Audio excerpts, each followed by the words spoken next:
Welcome to Gone Outdoors. Kyle Agre and Scott Brewer of Brewer Agre Outdoors, talking hunting, talking fishing, and talking anything you can do outdoors for the next hour. Right here on KWSN, 1230 AM, 98.1 FM, and Kello News Talk, 1320 AM, 107.9 FM, both out of Sioux Falls, South Dakota, and the mighty 790 KFGO Fargo, 104.7 FM. This morning's Gone Outdoors is brought to you by Ray's Sport Marine, your local Lund Boats and Bennington Pontoon dealer in Moorhead. RaysMarineMoorhead.com. Adventure RV across from the Fairgrounds in West Fargo, your number one RV dealer in the FM area. AdventureRVSales.com. Are you fishing for a snack or gas in Lakes Country? Lakeland General Store is your one-stop shop in the Lakes area at the junction of Highways 59 and 34 in Dunvilla. Devil's Lake Tourism and Glacial Lake Snow Bear. Linex of Fargo, this is Linex Country, home of the adventurous.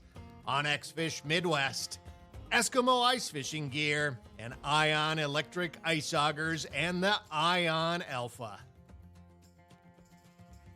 And Scott, we're here. We are here. We wait all year long for sweet November. And if you're a hunter, it doesn't matter if you're a hunter and you're hunting deer, if you're a hunter and you're hunting ducks, geese, pheasants, you name it, any of the pursuits that we chase, this early part of November is such a wonderful time of the year. And we call it Sweet November, and that it certainly is. And exciting to be jumping on into having our conversation this morning.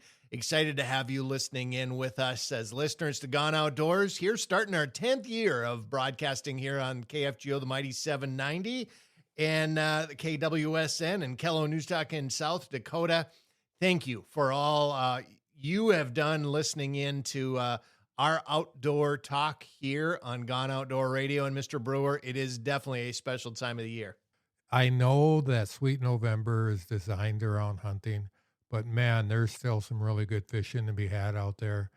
One thing I do want to throw out there, a good friend of ours, I'm not going to name his name because I don't know if he knows I'm going to talk about this. Probably not. He was out last weekend in the wind, and he has a couple of boats. He's got a bigger 20-foot Pro V, then he has a smaller 16-footer, and his 20-footer wasn't available at the time, so he took a 16-footer out on one of our local lakes, pretty good-sized lake, and he ran into some issues with those big waves, and it sounds like his bilge pump quit on him, and then from there, the boat started filling up with water. He was quite a ways away from the access, but it just goes to show that one small mechanical error could be a blown fuse, could be your bilge pump quitting. Whatever it is can make your day go sideways really, really, really quick. And it can happen to anybody. This gentleman is extremely experienced. He got back to shore okay, didn't sink the boat, although it did fill up with water pretty good. It's just a great reminder for all of us. We all need to be careful and watch everything while we're out there. Be safe, and above all else, be safe. Yeah. Yep. And we're going to be talking a lot more about that, not necessarily on this show, but about ice fishing safety, because that is really, really important. And, that's more timely when you do it right before the season. We need to get past some of these hunting seasons first, and we'll start talking about that a little bit more. Speaking of hunting seasons, Kyle, I got a question for you. You've been down at the Minnesota River Valley quite a bit lately. It's been very windy last few weekends during the week, especially with those south winds. What are you seeing? Are the deer in rut? Are they moving around a lot? Is the wind holding them down? Sorry, I don't mean to throw so many questions at you, but that's all what's running through my mind. Those are all good questions, Scott. Those are all valid questions. The wind definitely affects deer movement to some extent. I'll tell you what, though, it doesn't. They still have to get up. They still have to follow their natural instincts of reproduction and eating and finding cover. And so what we found is, maybe there'd be more movement if the wind wasn't quite so strong, blowing on these days. But here's the thing. Just like so many things in the outdoors, you take time off of work, you have the opportunity to hunt. You're going to be out there, whether the wind is blowing or not. And anything can happen when you climb up into that stand, and you just never know. And when you say, are the deer in rut, there's definitely signs that the rut is building, that the rut is getting closer and closer to the peak we expect to be happening, like today, tomorrow, and the next 3, 4, 5, 6, 10 days. It is happening. And we saw a fair amount of chasing going on down at our farm this last weekend. The bucks are chasing, and that's always a fun thing to be able to witness that in nature, and just seeing how it all plays out. And speaking of bucks, Kyle, congratulations to your wife, Rachel Agre, for harvesting her first buck with a bow. It might be her first buck ever. I'm not sure, but we can talk about that. Yeah, it's her first buck ever. Interesting. She was raised not in a hunting family, but has always kind of just supported myself and my son and all we do with hunting and fishing and all of the things we're passionate about. And, sometimes in the fall, she would say she kind of misses me and misses our son. And we said, well, it's kind of an answer to that. It would be really cool if you would practice your, shooting a bow and learn how to do that, and join us down at hunting camp. And it's a lot of fun, and you get to see a lot of cool things. And so, this year she agreed to do that. She practiced this summer at the lake cabin and got pretty proficient with the bow. And the prior weekend, she was there sitting with my son, Tony, while I had my grandson in the blind with me. And this weekend, she wanted to do it alone. So she had her first solo hunt.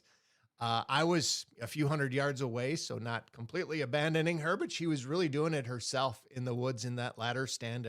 Climbed up in that river's edge ladder stand and was in there before the first light, and she got to see some does and a buck chasing, and they put on a pretty cool show for her over the course of 25 minutes that morning.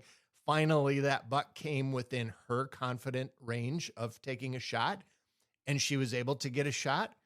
And then she was a whole learning process of how you follow up that first shooting opportunity. And we were able to recover a beautiful, beautiful buck that she got to put her tag on and bring home. And it's in the freezer, and she's got a really great story to tell.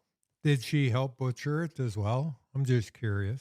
She supervised. Nice. Yep. Well, yep. You got to have those too. You got to have somebody telling you what the heck to do. Hey, to her credit, she was right there in all of it. And I think we were very eager to help, so she wouldn't have to have any bad experiences. But I know she would have if we would have put the test right to her. But no, she didn't have to. But she was there through the whole process. So really, really cool. Super, super amazing. Congratulations again to her. And if you are interested at all in going out hunting, whether you're inexperienced or if you're a female that has never done it, you can do it. Just go out, absolutely, do some practicing, and you can do it. Speaking of practicing, Scott, we got some really great guests, and we're going to give you some practical information on how to be successful this hunting season. Weston Poitra, he's going to talk about an event at the Fargo Shields store, Fargo Shields Blaze Days, coming up this week. Kyle Martinson's talking about canine deer recovery, some tips and some thoughts on what a canine recovery person and expert can do for you this hunting season. And Josh Sawada, our Gone Outdoors waterfowl expert, is going to give us an update on the migration and some tips for hitting the water or the field and bringing those birds in during peak migration. You're not going to want to miss it, folks. We do have to take a quick break right now, but we will be back with more Gone Outdoors. Looking for somewhere to get all your fishing information in one place? Onyx Fish Midwest has something for you. Search for new fishing areas with filtering features such as species abundance, trophy potential, lake survey info, regulations, and area insights are just a click away. Getting to your target lake has never been easier with access points and public land ownership clearly marked on Onyx Fish. Mark and customize waypoints and weather for your exact location. Use code BA Outdoors to get 20% off Onyx Fish Midwest at onyxmaps.com.